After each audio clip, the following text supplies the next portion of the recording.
আসলে শ্রবণ করলেই সব শ্রবণ হয় না, শুনছি আর চলে যাচ্ছে, কিন্তু যে শ্রবণ হৃদয় পর্যন্ত সেই বিনার তারের মতো ঝংকার ওঠে, সেই শ্রবণ। যেমন যদি ধরুন আপনার খুব পরিচিত একটি গান যদি বেজে ওঠে, কিছুক্ষণ শোনার পর আপনি কি করবেন গো বাবা? মনের অজান্তে গানের সঙ্গে গেয়ে উঠবেন, তাই না?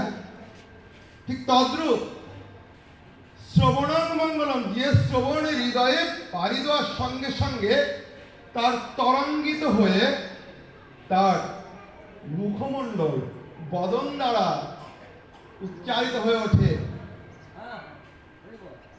সেই হল শ্রবণ। শুধু উচ্চারিত হয় না, তিনি ভাবে বিভোর হয়ে যান। যেমনি করে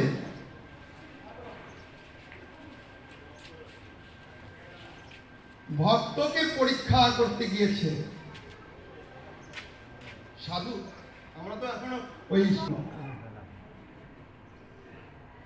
জঙ্গল, যে জঙ্গলে এসে বসেছিলেন এক ন্যাংটা সাধু, আর ওই রাজ্যটা ছিল কৃষ্ণচন্দ্র খায়ের।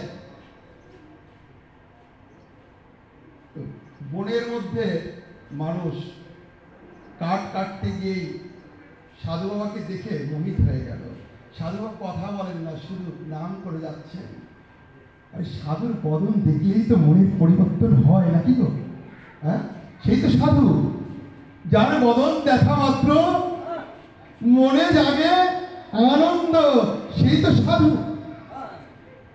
এক কান দুকান হতে হতে যেন ওই বেনাপোলের জঙ্গলে একটি যেমনিতে ধামরাই রথে আসে না মানুষ গ্রামে, ঠিক